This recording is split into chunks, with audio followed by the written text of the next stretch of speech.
Bom, boa noite, né, a todos. Meus slides vão aparecer em algum momento? Bom, pessoal, eu sou perito criminal na Polícia Federal. Eu entrei em 2007, estou na Polícia Federal já tem 15 anos. E hoje eu chefio uma área, né, eu costumo brincar que a gente chefia uma startup dentro da polícia, que é o Núcleo de Repressão a Crimes de Alta Tecnologia. Essa área é nova, ela foi criada em 2019, né, então a gente é bem recente nisso aí, e a gente está aqui, né, para falar um pouco dos desafios que a gente enfrenta.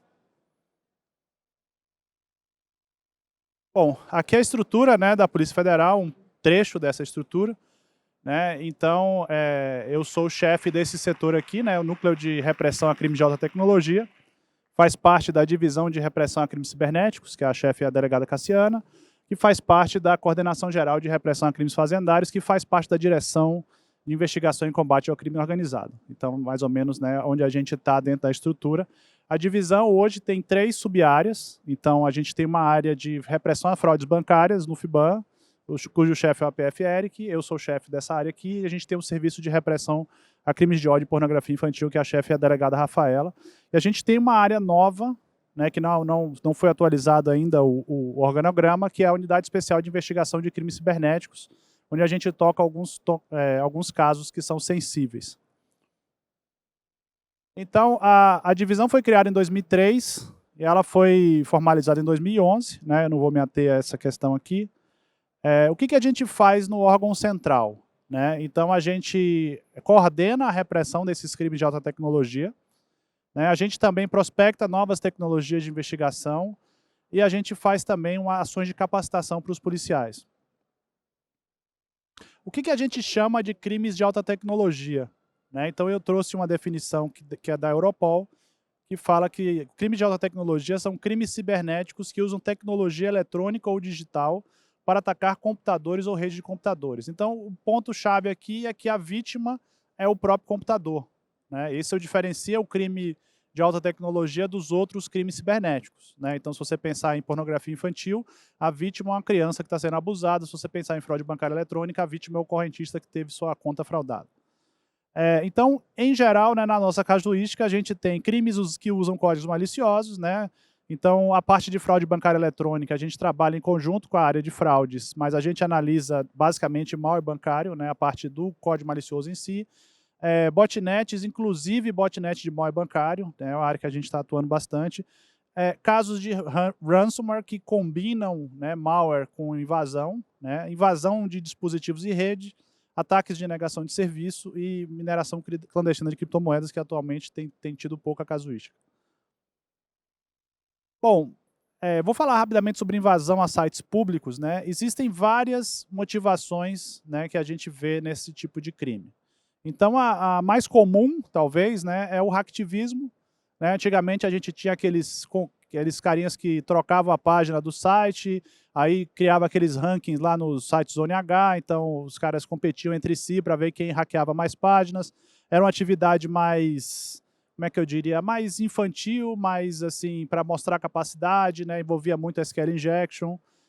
Depois você começou a ter essa coisa de doxing, né? De um grupo postar dados do outro, ou postar dados de autoridades, né? A gente vê isso às vezes nesses sites SpaceTBin, GhostBin, etc. E vazamentos, recentemente a gente começa a ver vazamentos de bancos de dados. Então você começa a ver nesses fóruns aí, teve um vazamento há um tempo atrás de 223 milhões de dados cadastrais de brasileiros. Né? Isso às vezes o cara posta de graça ou vende em fóruns, então são coisas que a gente lida no dia a dia. E como nós somos a Polícia Judiciária da União, né, a gente se preocupa muito com vazamentos de bancos de dados da Administração Pública Federal. Então, se você for pensar, por exemplo, a Receita tem dados de todos os contribuintes, né, Detran tem dado de todos os motoristas, INSS tem dado de todos os beneficiários. Então, assim, são redes que têm informação valiosa para um atacante. Então, aqui a gente já está falando de um atacante mais direcionado. O cara ele tem interesse em invadir um órgão específico para ter acesso ou para roubar um dado específico. É diferente do hacktivista, que ele está ali procurando qualquer coisa vulnerável para trocar uma página. Então, esse cara ele é mais sofisticado, né? Muitas vezes ele compromete credenciais, às vezes compra credenciais de terceiros, né? Pode existir casos de que o próprio servidor vendeu sua credencial e ele busca muitas vezes um acesso continuado, porque essas bases elas mudam de tempos em tempos. Então, para ele talvez não é interessante ele copiar essa base, ele quer, né, muitas vezes manter um acesso, né, implantar um backdoor, alguma coisa para ele ter um acesso continuado àquilo ali. E esses dados, às vezes, são usados para fazer outros crimes. Então, o cara que mexe com cartão de crédito, o cara que faz fraude bancária, às vezes ele quer ter acesso a um painel desse, a uma base de dados dessa, para facilitar o tipo de golpe que ele faz, etc. E a gente entra na questão de ação posterior, né? O cara invadiu uma rede e fez algo depois. Então, por exemplo, né, ataques de ransomware que estão muito em alta, né, nesses dias. Inclusive, a gente tem visto pelo mundo que os criminosos cibernéticos eles estão migrando de outras atividades para essa atividade de ransomware, porque ela é uma atividade que é bastante lucrativa. Isso a gente acaba não percebendo muito no setor público, porque o setor público, em geral, não paga resgate, mas a gente tem notícia de que muitas empresas privadas pagam resgate. Aqui alguns exemplos de hacktivismo, né? O cara trocou ali a página da Anvisa, botou a bandeira da Argentina. Acho que foi na época da história do jogo lá, que barraram os jogadores para entrar no Brasil. Esse grupo Anonymous, volta e meia, vem e vai, né? Ele é um grupo muito fluido, né? E aí invade site, bota mensagem política. O cara ali também no Twitter, querendo a liberdade de um cara que estava preso, e por aí vai, né? São coisas que a gente vê por aí. Tá, eu já falei isso aqui. Tá, então a gente chega nos casos de ransomware, que a gente convencionou no Brasil a chamar de extorsão digital, né? Quer dizer, o cara rouba seus dados através de criptografia e te extorque de diversas formas, né? Ou ele cobra resgate para você ter seus dados de volta, ou ele cobra resgate para você não ter seus dados divulgados. Então, tem blogs que tem contadores, então se você não paga, depois de um tempo eles dispõem esses dados, né? E também questão de ataque de negação de serviço, então se fala em dupla extorsão, tripla extorsão, quádrupla extorsão, etc.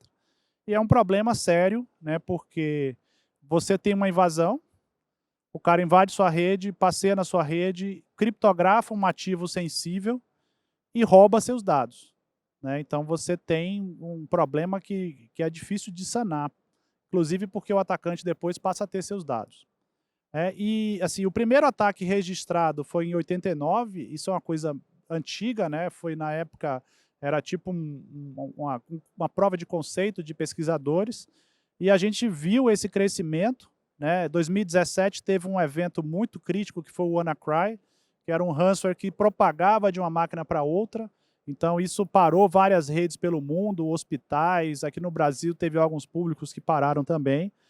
E a gente começou a ter, a partir de 2019, 2020, essa questão de ataque a infraestruturas críticas. Então, empresas de energia, empresas de água.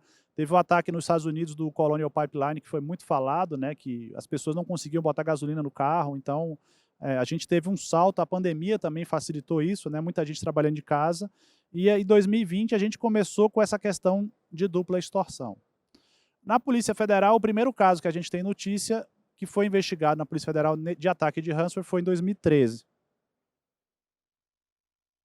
Aqui, para quem nunca viu, né, o ataque de ransomware ele é bem visual, ele tem umas telas meio esquisitas, né, umas caveiras, umas mensagens, né. Os recentes não tem mais tanto essa tela. Teve um grupo recente chamado Play, que basicamente ele joga um arquivo texto com um e-mail de contato e o nome Play e acabou, não tem mais nada. Né, mas a gente teve uma época aí que tinha esses ataques bem visuais, né. Então, até 2020, a gente tinha um olhar mais, como é que eu diria, mais infantil para esse tipo de criminalidade, né. Basicamente eram pessoas oportunistas, ele varria a internet atrás de um servidor RDP ou um servidor SSH Linux aberto, ele entrava ali ou ele conseguia uma credencial vazada, né, escolhia a vítima aleatoriamente, usava o malware que era o mesmo em todas as vítimas. Então, 200 vítimas, os dados de contato eram os mesmos, né, e era meio que um ataque de varejo, né, digamos assim. E ele ia atacando um monte de gente, cobrava valores pequenos de resgate, né, e ele monetizava na quantidade, né. Então a gente tinha alguns casos, a gente investigava, mas era difícil você conseguir resultado, porque, o contato, você ia atrás do provedor de e-mail, aquele e-mail já tinha sido desativado, porque alguém já reportou aquilo, porque o cara usou o mesmo malware em 200.000 ataques.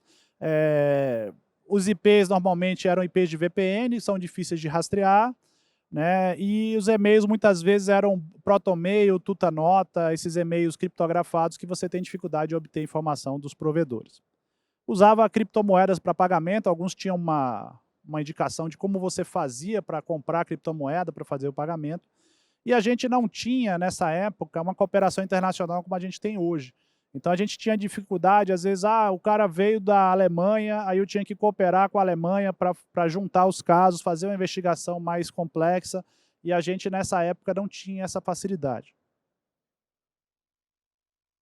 Aqui só um exemplo, né, um site de profiling de coisas abertas na internet, o Shodan.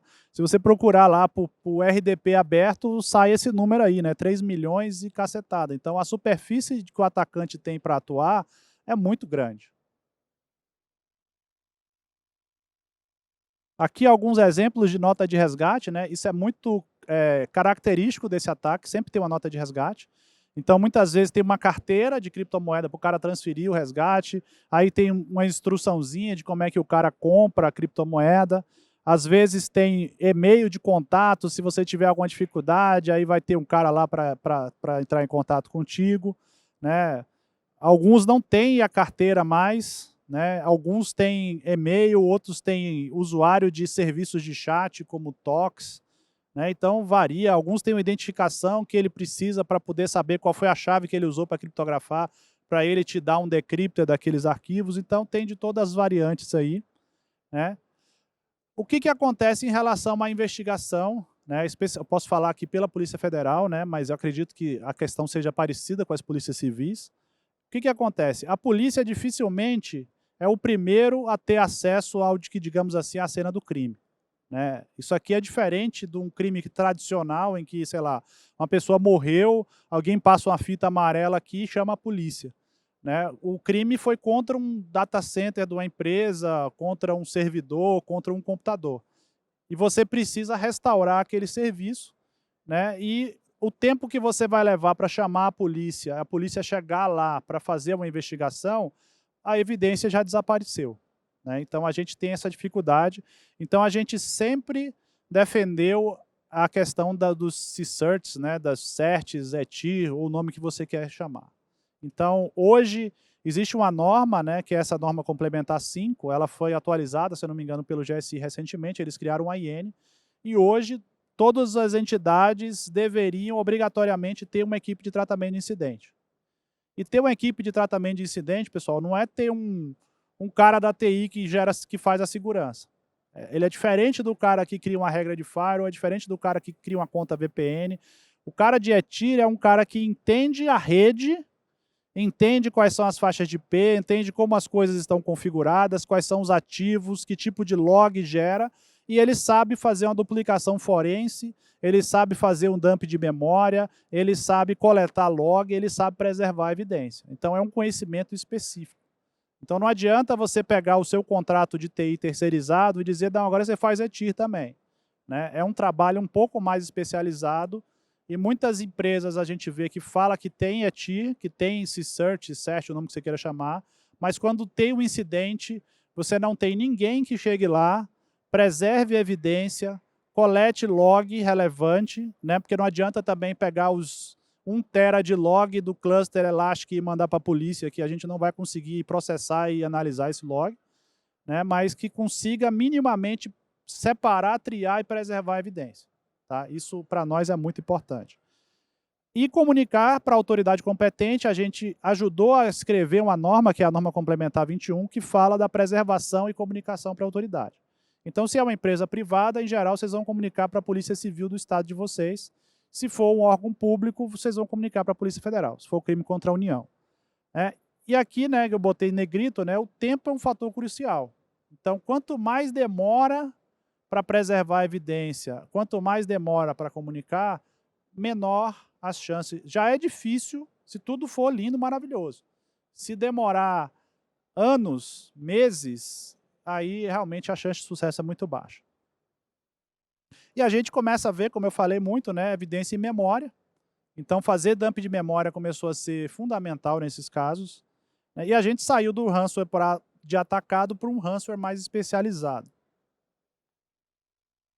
Como eu falei, o local de crime ele é diferenciado, né, você tem uma alta volatilidade de vestígios, você precisa desse pronto atendimento, então você tem que ter um cara na empresa capaz de ir lá, olhar, extrair log, preservar a evidência, copiar a VM, fazer uma cópia forense se precisar, dump de memória, etc. Né? A gente precisa disso para fazer uma perícia depois. Se a gente não tem essa etapa, a perícia fica comprometida. E aí a questão da perícia, né, ela é dependente totalmente dessa preservação de evidência. Então, se o órgão não tem evidência, não tem investigação. Né? Milagre a gente ainda não faz. Eu queria muito ter a varinha do Harry Potter lá e bater lá no data center e vir toda a evidência que eu preciso, mas isso não acontece. Os vestígios são altamente voláteis, inclusive a infraestrutura que o criminoso usou para fazer o ataque. Então ele sobe aquela infraestrutura, faz o ataque, depois de dias, semanas, ele tira aquilo do ar. Então esse tempo é muito precioso. Né? E, como eu falei, na resposta a incidente, você tem que ter uma equipe dedicada. Então, essas coisas, né, eu sou péssimo de desenho, mas eu fiz esse desenho aí. Você tem o incidente, né? Você tem a equipe de tratamento que vai fazer os levantamentos iniciais, vai produzir um relatório, vai preservar as evidências. Claro que, a priori, você nunca vai saber tudo que você vai precisar preservar, porque você não sabe o que o atacante fez. Você vai ter que sentar e analisar a evidência primeiro, né, indo de trás para frente, né? Tipo, você sabe que tem um ransomware que atacou a máquina tal, mas de onde ele foi copiado? Ah, ele veio do segundo servidor tal, então esse servidor é evidência. Ah, nesse servidor, como é que ele baixou isso? Ah, ele usou um wget. Então, assim, você vai caminhando na evidência, né? E é difícil você navegar nisso, porque você não tem como saber a priori tudo que você precisa preservar, e você vai precisar restaurar o ambiente. Então, assim, é um trabalho de melhor esforço, eventualmente alguma evidência vai se perder. E aí você tem a resposta, né, que é a preservação, restauração. Né? Essas coisas não devem conflitar. Né? Você não deve... Tem órgão que acha assim, não, para tudo, passa a fita no data center, espera a polícia chegar. Não dá para ser dessa forma. O cara tem um serviço a prestar, ele tem que restaurar o ambiente dele. Né? Então essas coisas não deveriam conflitar, mas conflitam. E depois a investigação e a perícia, em que a gente vai receber essa evidência, a gente vai analisar, a gente vai tentar estabelecer a dinâmica do incidente, a gente pode eventualmente entrar em contato com a equipe de TI ou com a ET e pedir mais evidência. Né? Esse é um trabalho continuado, e aí a ideia é que a gente consiga chegar num resultado. Saber o que aconteceu, como o cara entrou, como o cara se movimentou na rede, como é que ele chegou no objetivo final, se ele copiou alguma coisa, para onde ele copiou. Então essas são as respostas que a gente está buscando, e a partir dessa resposta a gente vai tentar cooperar com outros países para tentar obter um resultado em relação a esses grupos. Né? 99% desses grupos não estão no Brasil, então é uma investigação que ela começa aqui, mas ela segue para outros países, né? Então a gente tem aí um trabalho de cooperação internacional também envolvido. Então, como é que é a questão da integração? Né? Eu já comentei rapidamente. Né? Você preserva a evidência, coopera, canal direto, a gente tenta estabelecer força-tarefa. Né? Por exemplo, se a gente tem vários casos do mesmo grupo e no Brasil e tem forças policiais diferentes, a gente entra em contato com as outras forças e começa a trabalhar junto.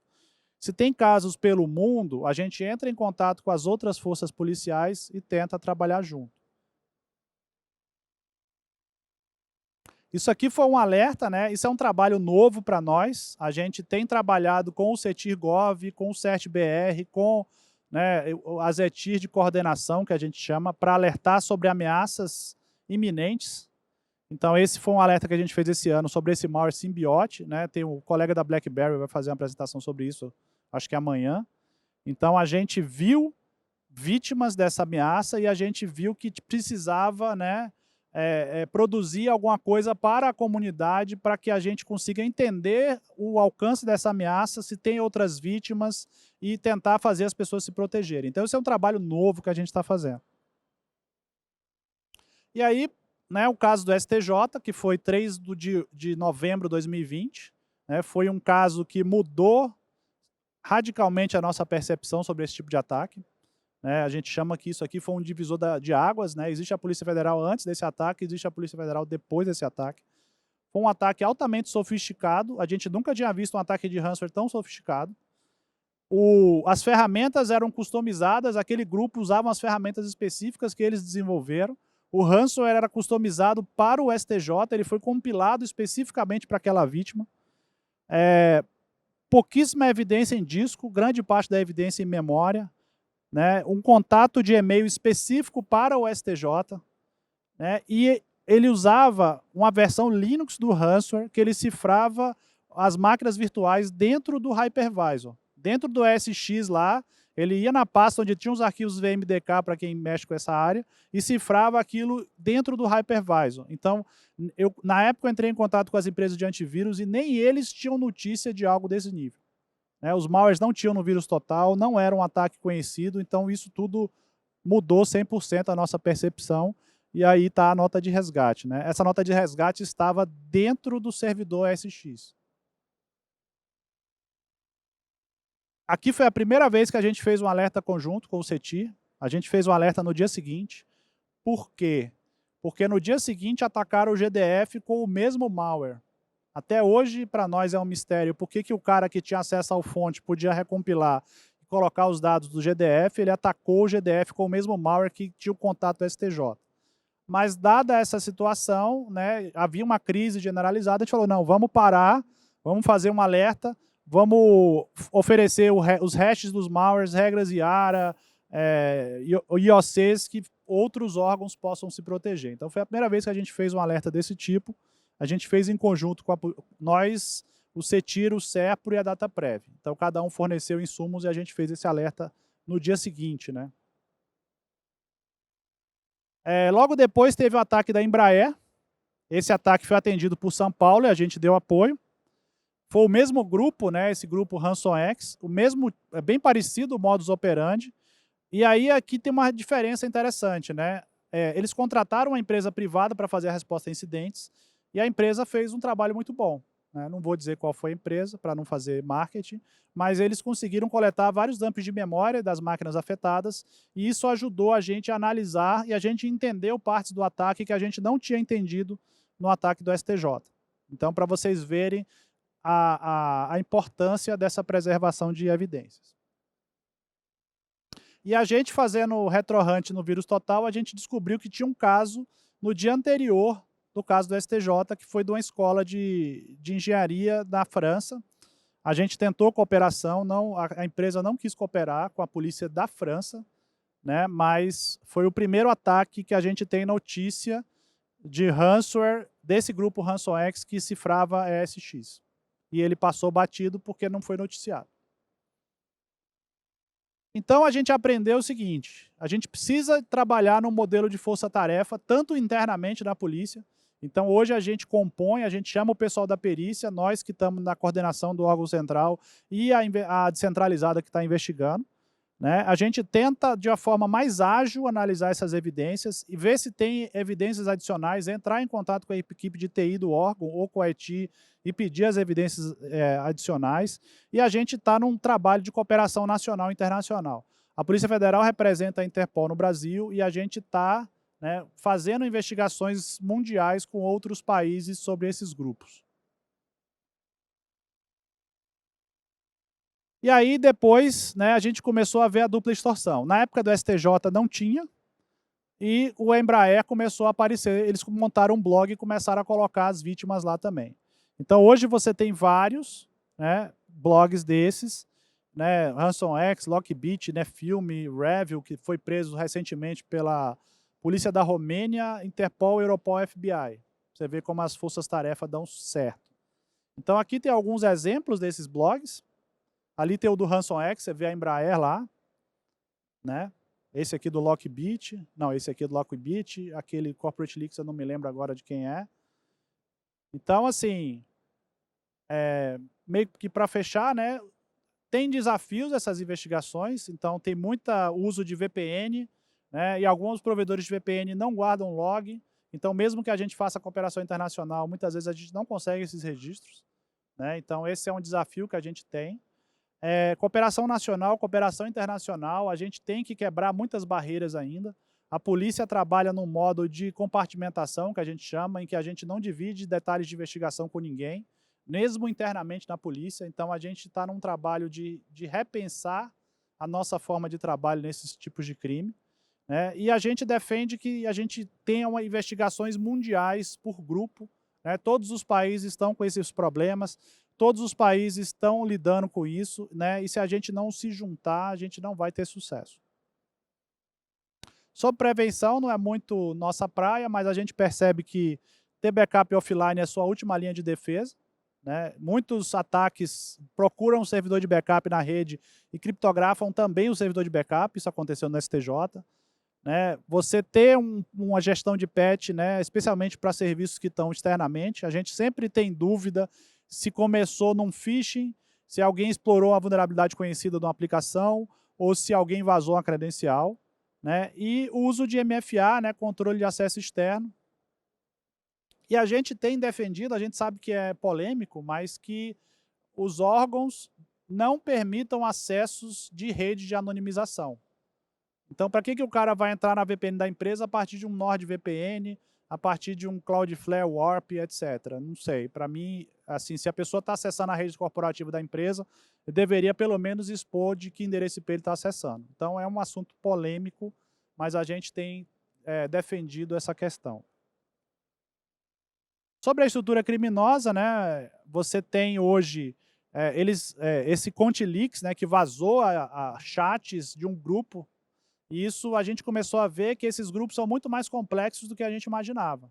Então você tem pessoas que vendem acesso inicial, você tem pessoas que copiam os dados da empresa, você tem pessoas que gerenciam a questão do pagamento, você tem pessoas que são especializadas em burlar o antivírus, pessoas que são especializadas em prover serviços de VPN, né, plataformas de comunicação. Então, assim, essas empresas elas são muito bem estruturadas. Né? Eu tive num evento há umas semanas atrás, fora do país, e todos foram muito taxativos nisso. Esses grupos funcionam como empresas. Eles têm RH, eles recrutam gente, né? Então, assim, é um negócio que é muito lucrativo e é muito complexo. Aqui um trecho, né? E aí, assim, a gente enxerga, né, do incidente uma nota de resgate, blog de extorsão e as evidências daquele incidente. Mas tem um mundo de coisa acontecendo que a gente não está vendo. Tá? Então a gente precisa também dar um salto nisso aí, começar a fazer inteligência cibernética desses grupos, cooperação internacional, né? A gente tem um trabalho muito grande a fazer pela frente. Mas o nosso objetivo é responsabilizar essas pessoas.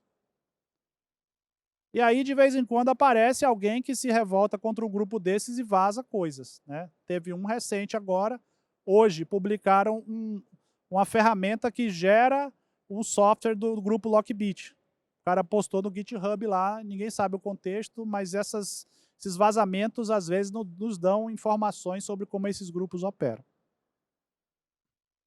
A gente faz parte, a gente está entrando nessa iniciativa No More Ransom, que é coordenada pela Europol, é a maior nesse sentido. Né? A gente está na fase final, deve assinar em breve. A gente faz parte dessa iniciativa dos Estados Unidos também, que chama Counter Ransomware Initiative. A gente tem parcerias com várias forças policiais pelo mundo, né? Interpol, Europol, FBI, etc. A gente, como eu falei, desenvolve algumas tecnologias, não vou ter tempo aqui de ficar falando. Faz capacitação para os policiais, né? A gente tem pessoas especializadas para fazer análise de malware, por exemplo, e é um skill difícil. Poucas pessoas têm essa especialidade, então a gente está estruturando, treinando os policiais nisso. Né? Nem todo mundo tem a capacidade para poder reter esse conhecimento e ser um bom analisador de malware, mas a gente tem feito muito investimento interno em relação a isso.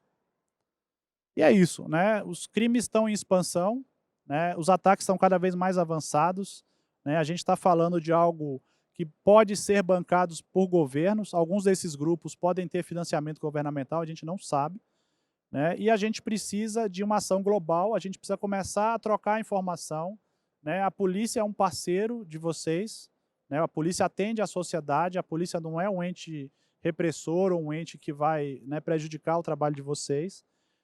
Tempo de resposta é importante, né, e a gente defende um modelo mais integrado. Então é isso, né, quem quiser perguntar eu estou à disposição.